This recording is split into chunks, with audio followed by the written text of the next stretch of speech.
Halo, Assalamualaikum warahmatullahi wabarakatuh. How are you? Di sini diharap kalian baik-baik saja dan senantiasa sehat selalu. Oke, sebelum memulai pembelajaran, marilah kita berdoa terlebih dahulu.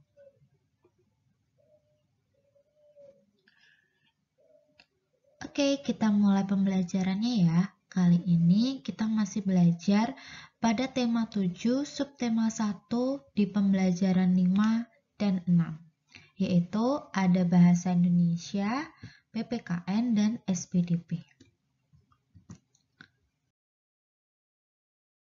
Kita akan belajar menemukan informasi. Pertama, cara menemukan informasi yaitu membaca judul teks terlebih dahulu. Jadi, judul dari teks itu apa? Yang kedua, bacalah teks dengan seksama. Membaca isi teks dengan teliti, jangan tergesa-gesa, agar kalian tahu apa isi atau makna dari teks tersebut.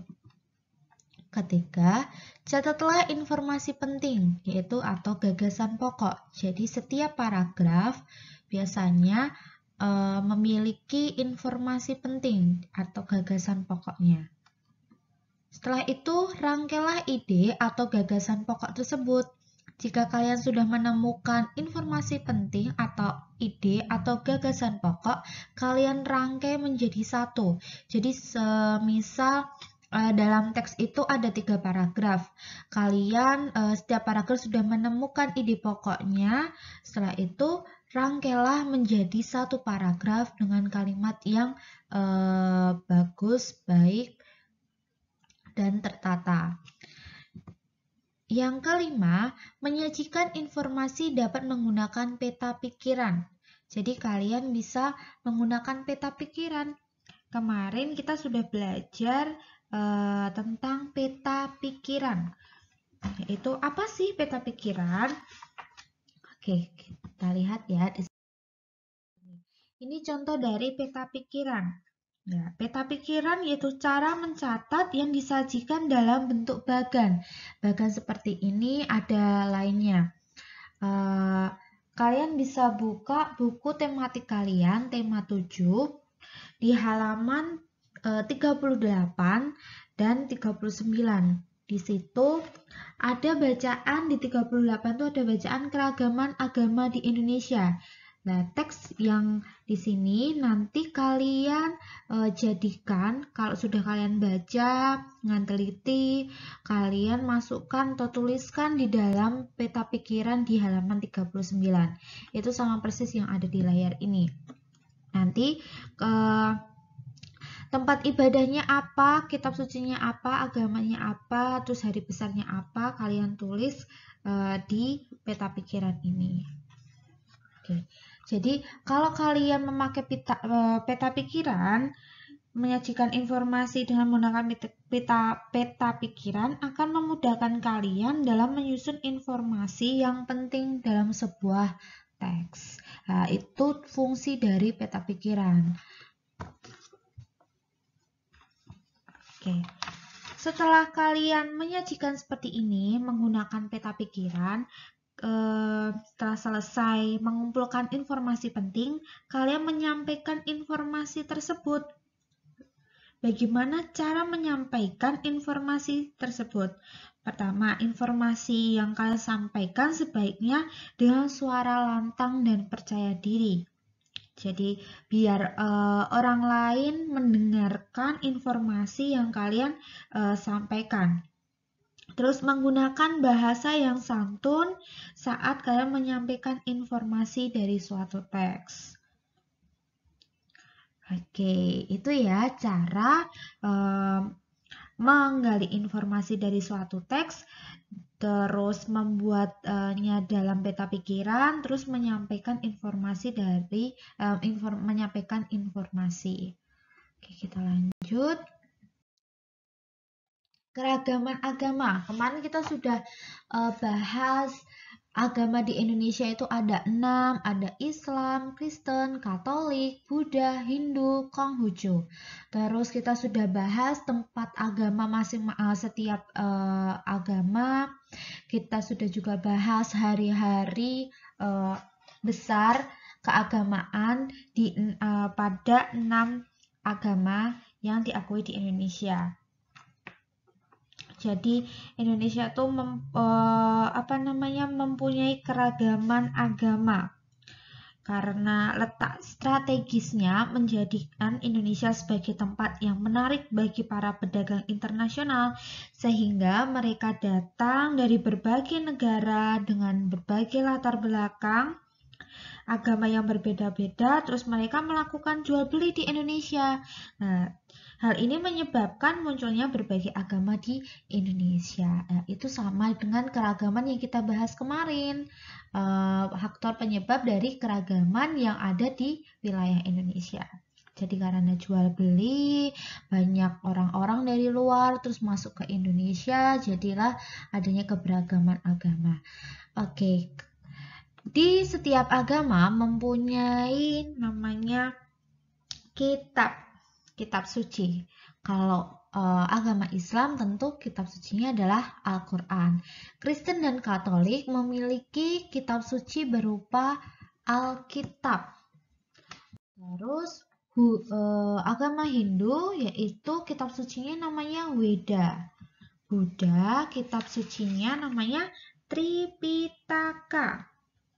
Oke, kalau Konghucu namanya Shishu. Walaupun kita memiliki tempat ibadah, terus hari besar keagamaan, kitab suci yang berbeda-beda, kita sebagai warga negara yang baik, kita harus saling menghargai orang lain, baik yang seagama maupun yang berbeda agama. Nah, sikap inilah yang membuat bangsa Indonesia semakin bersatu dan tidak terpecah belah. Begitu ya.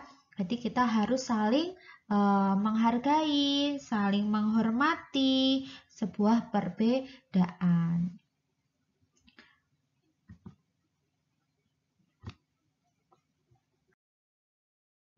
Kita ke SPDP, yaitu tempo. Masih ingat apa itu tempo? Ya, tempo tanda yang digunakan untuk menentukan cepat atau lambatnya sebuah lagu.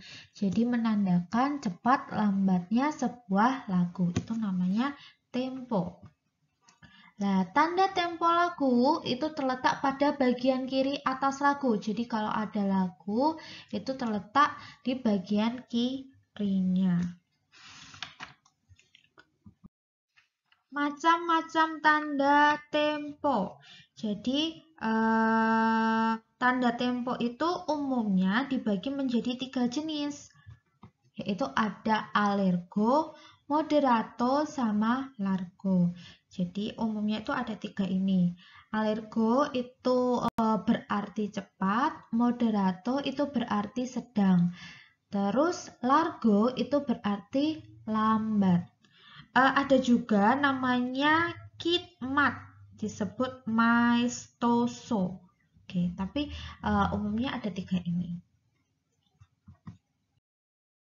Oke, tadi yang disinggung sama Miss Nini, jadi tempo itu pada lirik lagu ini berada di pojok kiri, bagian kiri atas lagu. Yang ini ya. Nih, di sini ada tulisan moderato. Lah, ini kan jenis dari tempo. Oke. Kita flashback sedikit, yaitu di sini ada urutan tinggi rendah nada. Kalau ini, angka ini berarti notasi angka.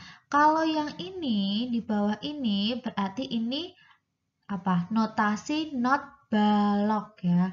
Kalau tanda di sini kan kalau tanda 1 itu do, 2 itu re, 3 mi, 4 fa, 5 so, 6 si, 7 do. Nah, ini kan ada perbedaan.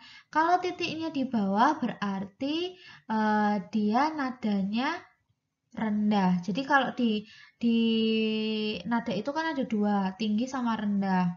Nah, kalau titiknya di bawah itu berarti nadanya rendah. Kalau sedangkan ini titiknya di atas berarti nadanya tinggi. Diingat ya, seperti itu. Kalau not balok, jadi pada notasi not balok semakin ke atas letak nada. Jadi kalau ini semakin ke atas berarti nadanya akan semakin tinggi. Kalau ini letak nadanya ini not baloknya ini di bawah berarti notasinya rendah.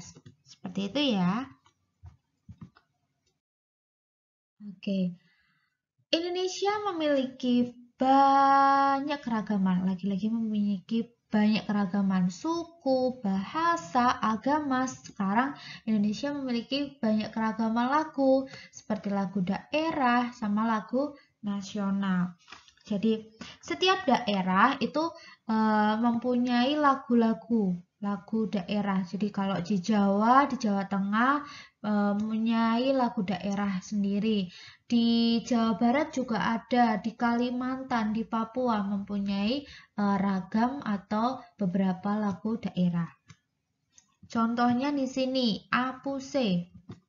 Apuse itu dari Papua dan temponya menggunakan moderato atau sedang. Terus ini salah satu contoh dari lagu nasional Satu Nusa Satu Bangsa. Ini dinyanyikan dengan tempo largo atau lambat.